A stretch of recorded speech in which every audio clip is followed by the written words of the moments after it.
Hello and welcome to this workshop where I give you my 20 skills to deal with a narcissist, narcissistic ex if you're required to co-parent with a narcissist or in a high conflict custody battle with a narcissist. You are not alone. I have 7 books for moms and this is a strategy session. So maybe get out a pen and paper.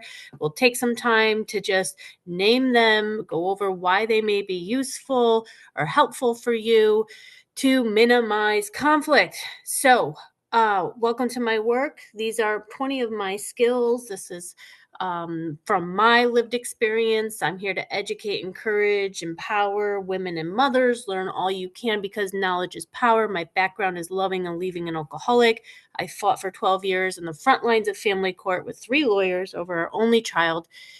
And I won a lot of protections the first 7 years in family court with regular child support. And then I lost some due to narcissistic abuse, post-separation abuse, legal abuse, all those tactics, and him having a narcissist lawyer. And I had to find another way. So that's what I had to grow into and learn and come out of this stronger than before. So I ended up filing contempts, holding the narcissist accountable. You'll read that in my story, but all of my books here have tips, tools, and strategies I used. And then I started using skillful means to stop the conflict and then eventually end the co-parenting war and negotiate and get everything I wanted in the mediation that he never mediated all those years. Everything I wanted signed, including no drinking on his parenting time in the last court order. Our child went on to get everything that was taken away from her when he won sole legal rights. I maintained 50% physical custody because I wasn't accused of parental alienation, and I had a GAL to counter his biased GAL. And so we have survived, and I say we have thrived. And you'll see my newest book has a dandelion on it, and the dandelion flower is gone to seed when it's white. It represents transformation, hope, and letting go of the past, embracing new beginnings. It's viewed as a symbol of resilience and sometimes childhood nostalgia. It's the white fluffy seed head, and people are usually blow all the seeds out and make a wish. So my wish for you is that you and your children not only survive the narcissist, but thrive, come out stronger and smarter than before. My child ended up winning awards for problem solving, kindness in school, based on all that I was able to do for her as a loving, caring, protective mother who stepped into my power and my rights and realized what I was up against and had to accept some limitations. So pick that up on Amazon. All my books, I say read them in order written 1 through 7 so that you can pick up the tools along the way. And someone said, what are the tools? When they read the last book, I want the tools. Well, I'm going to give you a list and I'll include them in the last chapter. The skills that I developed, I co-created these. They may work for you, they may not. Some things that work for me may work for you, but everything has to be part of a comprehensive strategy with your lawyer. And so there's a quick disclaimer. This isn't direct advice. I'm not a lawyer. I'm not a therapist. This is my shared survivor wisdom. Take what's helpful, leave the rest. So skills to strategy, dealing with the narcissist, very tricky. Always check with the experts. I had 3 experts that I consulted with, a regular DV, counselor, therapist. My child had a therapist who was an expert in family court, high conflict. So just know that I had a team of 10, as I call it in my first book, to keep me emotionally standing, grounded, and I had a lawyer to consult with. So even though I couldn't always afford a lawyer, I could afford to consult with lawyers and free legal consultations. I became very resourceful, which is one of the skills that I teach. So strategy, what do I talk about? Strategy.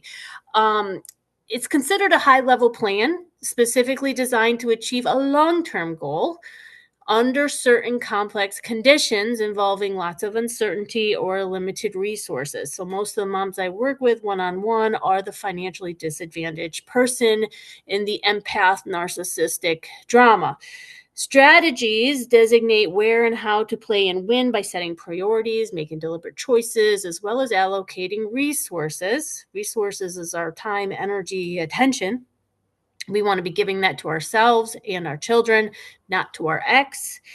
Being strategic helps to create sustainability and possibly an advantage. Having a strategy in place reduces stress and can prevent problems. I've prevented so many problems. I have groups for moms online, and they are bumping into problems that I purposely avoided with strategies. So I just want to say it is possible to not run into all kinds of problems when you put a strategy in place. And we tend to operate more consciously when using a strategy rather than just trying to be efficient and survive the day.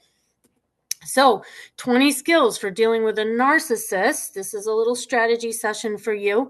1, maintain a thriver mindset. And mindset can be everything. Yes, we're the victims of narcissistic abuse. Our children typically are also victims of narcissistic abuse. But if you can see yourself as a survivor, not a victim, as a thriver, not just merely surviving the devastation, that mindset that you're an overcomer, that you can come out of this stronger and smarter than before, like you won't go and be in a relationship with another narcissist or have more children with another narcissist or an alcoholic. Being a thriver and having that mindset can be empowering. Just personally, it is a skill to maintain a healthy, productive mindset. And one of the things I have is I have a little thing in my card that says, what's the healthiest, most helpful, healing thought I can have right now? I have it on a Post-it note right in my wallet, because the reality is the narcissist tends to be toxic. There tends to be narcissistic abuse, post-separation abuse, DARVO tactics, legal abuse. I call it co-parenting abuse. And being abused constantly can really weigh on us. And then seeing ourselves as how unfair this is, or getting into self-pity, which I had many bouts of self-pity through that 12-year family court battle, and the things that I lost and the things I had to do to overcome it. But I had to get out of that pit. It is a dark hole, and I used my team of 10 to climb out of it and stay out of it. So maintaining your mindset is a skill. You got to watch your thoughts. Like, oh, what am I thinking?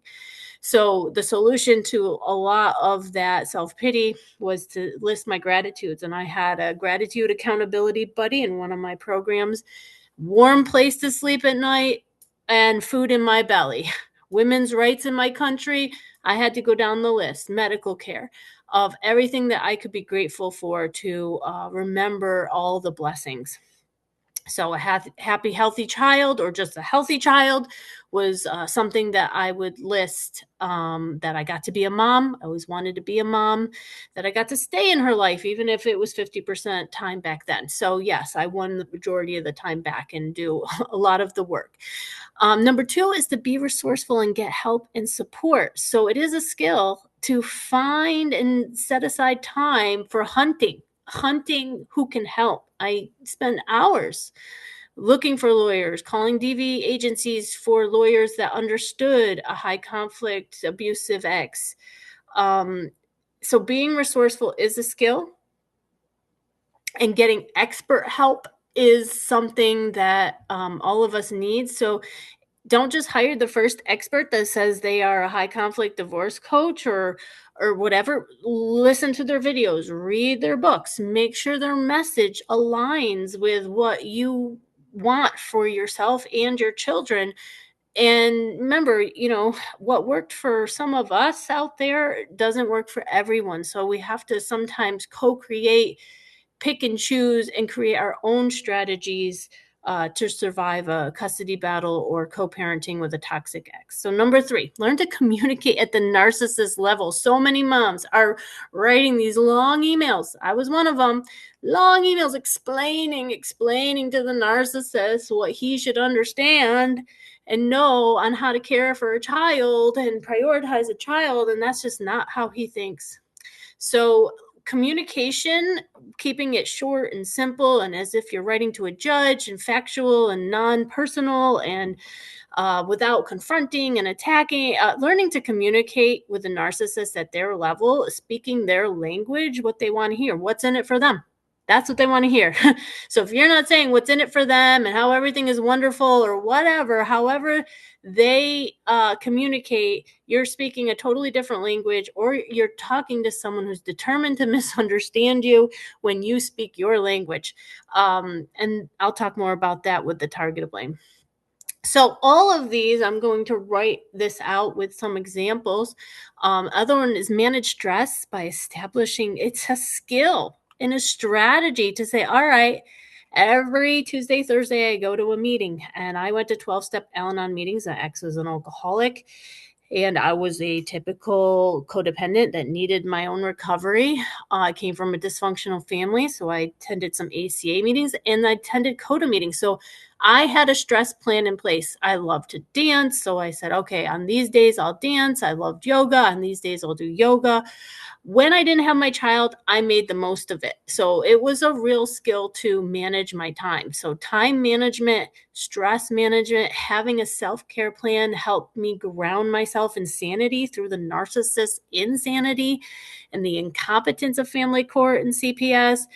Going to my meetings regularly. You can do them by phone, online. They're free 12-step programs where you can grow as a person and see maybe what caused you to get into a relationship with a narcissist, what causes you to make mistakes in your custody case. There might be some triggers, traumas, past fears that you can bring into your awareness and then work through them with a sponsor. Number 5 is to pre-plan. So it is a skill to pre-plan. So some people fly by the seat of their pants or do things last minute, or pay their bills late. I paid bills early. And there were many times that I had to say, okay, how do I do one thing that will have less stress? Oh, pay the phone bill for a whole year. Okay. Then it won't get shut off. I won't miss a message. So think about how you may need to pre-plan something. Oh, I might need to go back to court. So let me call some lawyers one a week and put it in my organizer. I had an organizer, not on my phone, written down, something about writing out my day and my checklist, and making those checklists it's such a skill to use a checklist and have a checklist and feel yourself checking off what you need to do. Number 6 is to get organized and simplify. Less is more. I constantly am going through my child's room yearly to donate toys and give away clothes, because too much, like ask a child to clean a room that is so cluttered, they get overwhelmed. And same thing with us, too much stuff. So take a weekend and just give out half of the stuff you have. It's amazing how much more energy you get when you have less things to clean, worry about, move around. I always think of it as like moving one pile of dirt over here to another pile of dirt over there, and things don't make us happy. We know that.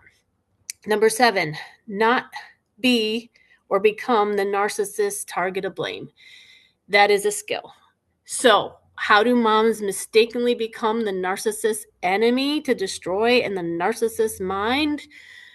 They confront, they attack, they question, they interrogate, they accuse. I see this on my mom's group all the time. I used to do it too. I used to be like, hey, she came back with a rash. Did you use the cream? Her feet are frozen. Where did you take her? I needed to document or bring her to the emergency room instead of confront a neglectful parent. But back then I couldn't see it. I was just so triggered and upset and fearful and stressed and worried and anxious. And, the emotional energy it takes to worry and be anxious and to stress out can zap all the energy we need to strategize. So that's why having a program like a 12-step recovery program and a therapist and a DV counselor, and having that can help put us back into emotional balance where we're thinking with common sense, logic, being reasonable. Okay, number 8. Use discernment to seek wise counsel, not opinions. It is a mistake to get 100 opinions. I found that out, because 100 opinions, while all of it's interesting and comes from their point of view, isn't wise counsel. It's just judgment, and it's limited judgment. Only we know what we're going through, all the details of our case, whether our kid admitted to serious abuse or not, and it's got the hair on the back of our neck raised and our backs arched up like a cat on Halloween, and we want to be in attack mode. So only we know all that our children are going through, all that we're up against, our limited resources, our energy levels. So wise counsel is someone that will sit back and deeply reflect versus tell you what to do and have you implement something that you don't have the energy to do. So sometimes you'll talk to a lawyer, they'll say everything you want to say. And, my guidance, my wise counsel is to interview 3 to 4 to 5 attorneys, listen to how they would approach your case, and then sleep on it and pick the lawyer that you felt everything was lighter with, not heavy. But make sure you're not listening to a narcissist lawyer tell you what you want to hear of, oh yeah, we'll get that for you. My ex did that by mistake. He got a lawyer who said, I'll win this for you, I'll do that, with any dirty tactic they could. He never won all that. And so eventually he turned on his lawyer because they were just telling their client what their client wanted to hear. So make sure you're not gullible to a lawyer telling you, yeah, you can have it all, when it's a 50-50 state. You don't have enough documentation or child abuse and evidence can be dismissed or not submitted. So seek wise counsel, and that's usually DV counselors, family court lawyers, and don't just listen to one. Get multiple so that you can see what the options are. Number 9, my 3D approach to problems. 1, discuss it. We need to vent. We need to share it with safe others. So not just our mother, not just our best friend. I wore out many people close to me who just said, oh, get along. Oh, just be this, that. And they had no idea I was dealing with a personality disordered person, the crazy making behaviors, the gaslighting, the nonsense, the child abuse that is so triggering for someone who's an empath like me. Discuss it and then document it.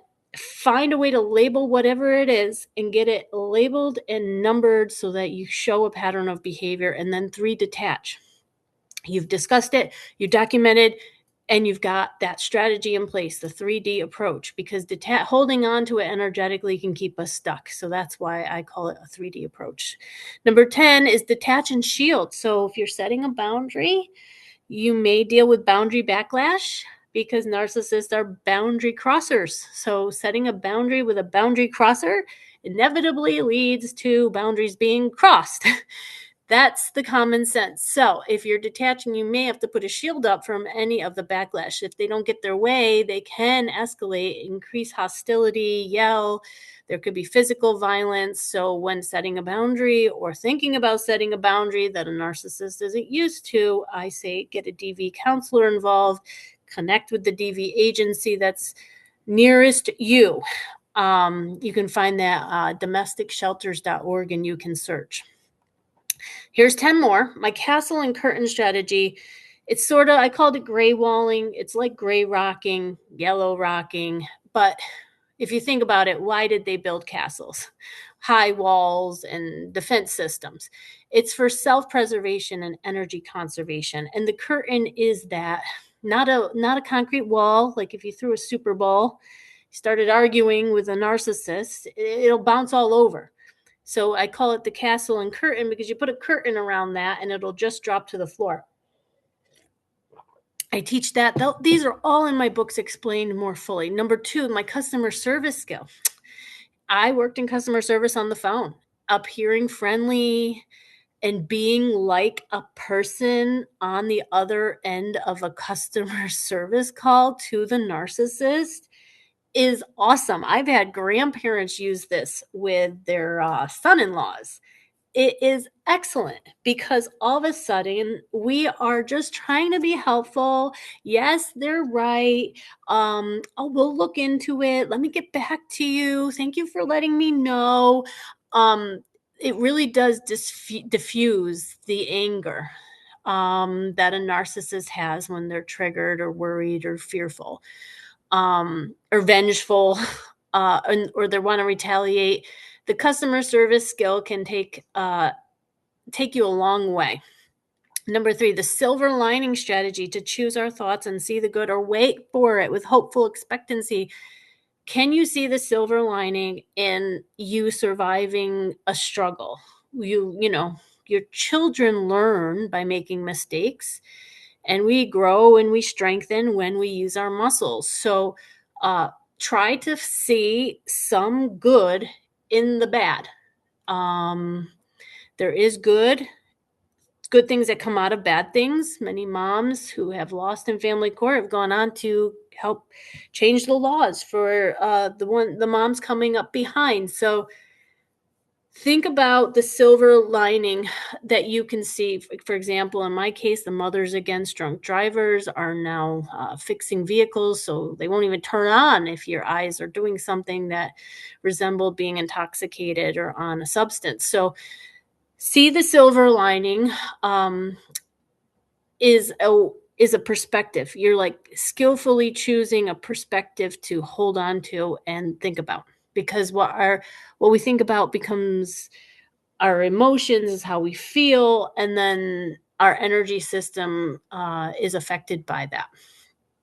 Number 4, well, this is number 14, maintain self-awareness. So know if you're taking things personally. Know if you've got pride involved. Know if you're overdoing. If you're doing, you're not just doing, you're overdoing. Notice when you're triggered. Like, oh, when we talk about healthcare, I get triggered. When you are aware of yourself, your buttons can't be pushed. And when the narcissist can't trigger you into an emotional reaction, they've lost some of their power over you. So I teach moms I teach that generally a narcissist wins by emotionally destabilizing the target. So if we can stay emotionally stable, mentally stable, we can hold our ground as mothers. So maintain self-awareness is a skill and a strategy. And you can do that in the 12-step programs where you do inventories, look at your character defects, look at your character assets. I also teach moms to approve of themselves on a daily basis. They are a good mother. They do love their children. Their love for their children is bigger than the narcissist. Number 15, non-reaction to strategic response strategy. So not giving that reaction that the narcissist uses as narcissistic supply, which fuels them to keep going. I didn't speak to the narcissist for, I don't know, was it 2 years or 5 years? Not a word, just parenting notes of when she had her nap and how much she drank and anything medical. And I kept a copy, so I couldn't be accused of parental alienation. But I did not react to anything as a strategy to get out of his sphere of influence. The narcissist had so much influence out of me, and I had to pull back my power. The next one, thinking long-term and short-term with including the future. So for example, winning against the narcissist can have winner's backlash, where if you won full custody, all of a sudden, like me, your tire is shot out, your driver's side tire is shot out with a nail gun. Your taxes are being audited now every year by the IRS. You lose your job, you lose your housing. So many things can happen when the narcissist retaliates. So we have to think long term, not just short term. If you're angering someone who's disordered or mentally unstable or addicted to a substance, because a lot of addicts will do I have a list of all the co-parenting abuse tactics. They will point the finger to deflect against them. They will do blame shifting. It's a strategy. So we need to be mindful of that. Number 7, skillful means. That encompasses so much, and it takes some one-on-one to explain how I use skillful means to successfully negotiate with a narcissist. It incorporates a lot of things. And number 8, non-attachment to outcome. So moms who are attached to an outcome tend to suffer more or terribly. So we can learn to detach from an outcome and put it up for the highest and best of all involved, or let go of an outcome for now, but think how to strategize for something we want to give our children later. Any attachment is an energetic hold that if you tell a narcissist, for example, you want your child in dance, they may completely not let the child dance. Or if you want your kid in football, they might not want your child in football. Just the opposite. Or soccer, they won't want the child in soccer, they'll want the child in football. And I don't know that football is safe for children.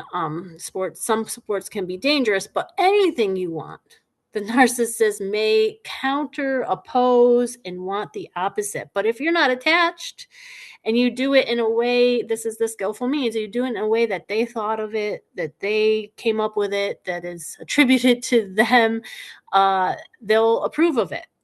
It's an interesting dynamic. The next one, non-resistance, to disarm, diffuse, and neutralize the triggered narcissist. So I don't teach beat, defeat, destroy the narcissist, or even win against the narcissist anymore. You got to watch out for the word win. A narcissist wants to win because they hate to lose. And the stakes are high for us losing our children. Stakes are incredibly high for a loving, bonded, connected mom. So the non-resistance, not being that concrete wall with the super ball, not being in a tug of war with somebody who's vicious, who does punch below the belt, will do tactics that are dirty.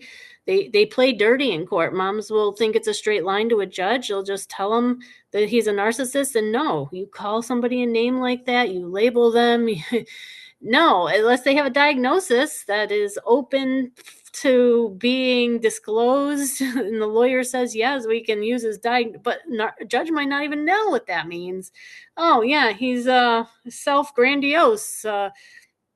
They may not even understand narcissistic abuse, and it's not a straight line to a judge. It zigzags. Evidence you think is solid will get thrown out, and then sometimes your case gets thrown out. So the non-resistance strategy and thinking about how to not escalate or make it high conflict. Judges will lump moms in with the high conflict, not knowing which party is the high conflict. They'll just think both of them are ridiculous. And in one case, in our case, in a case near mine, the judge says, if I can't figure out who the healthy parent is, I'm throwing the kids in foster care. And so when I heard that, I had to strategize how to not attack the narcissist. And then I lost legal rights and 50% custody. It was 50-50 physical custody. But the mom who didn't back off lost all 3 kids to foster care. And the reason I know that is we have had the same therapist in place for many, many years who was also a GAL. So think about, I know a lot of cases because I've been working with this for 10 years, all the different variety of things that can happen. And we can't plan for all of them, but we can plan to not escalate things. That's the next one, make peace possible strategy. So making peace is an action. It's a skill. So I say employ the law of karma, creating peace, goodwill, little things. Hey, I packed an extra set of boots in case you're going outside for the winter, instead of saying you should have bought the boots. Where are the boots that I sent last time?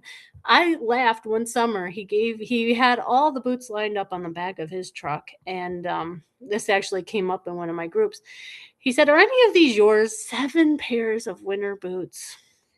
7. Where did I get them all? Oh, donations, Goodwill, Walmart, all kinds of places, just to make sure my daughter's toes weren't frozen again from ice fishing, which was severe at the time and triggered me terribly. So I bought just as many boots as needed and then got them all back one summer and had to donate them because she had grown out of them all. So I laugh at it now because we overcame it. And he ended up buying her some of the best boots with his own money. Once we had peace, there was no more, see how peace can make the situation for the child better. He didn't have to hate me, try to beat me, go against me, one up me anymore. He could just be whatever kind of dad he wanted to be without me attacking him, questioning him, accusing him, making him feel bad.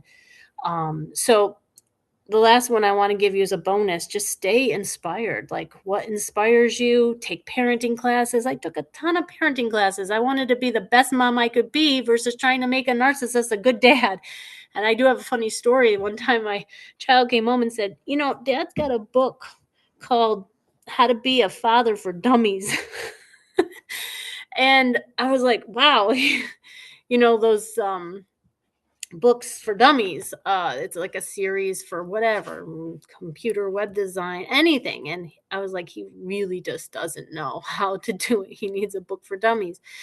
But hey, he was trying, or somebody gave it to him it wasn't me, as a joke. But I think she did say he bought it. So we can laugh at some of this once you've lived through it and your child is alive and thriving.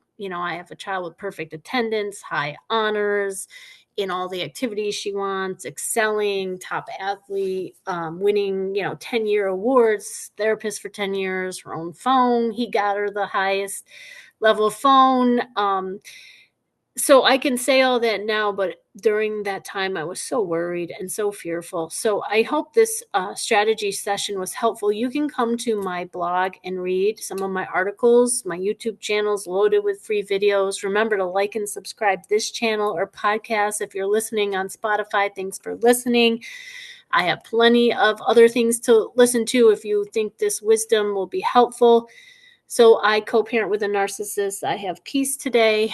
I do have a video called Strategies for Dealing with a High Conflict. You will need a documentation strategy, a support strategy, a legal strategy, a defense strategy, an offense strategy, a parenting strategy, a communication strategy. And remember, there's a thing that I teach, being a non-threat threat to narcissistic supply, when you're trying to generate leverage. And you can start generating leverage with the documentation strategy and labeling things and showing a pattern of behavior. So if you want to work one-on-one with me, I take very few clients. It's better to just watch my free videos and wait for my next video program, or support me as a self-published author and pick up any of my books, like How to Fight a Narcissist in Family Court. I have a video, Know the Narcissist. If you don't know, like I didn't know, my fourth lawyer said, hey, he's a narcissist. I thought, well, I know he's an alcoholic, but I didn't know what a narcissist was. So I got a video, Know the Narcissist, on my channel. Find that. It's very helpful. Subscribe to my podcast. And thank you so much for watching. Send me a private message if any of these skills or ideas really resonated with you. Find me on Facebook. If you're a mom who lost custody, I have a video and a chapter in my newest book, We Survived a Narcissist, Believe You Can Too. So I know there's horrible outcome cases out there, and I have a lot of tips and tools and strategies. So keep being a good mom. Hang in there. I'm in your corner. Remember, you can learn, heal, and grow through this. And I'll see you in the next video.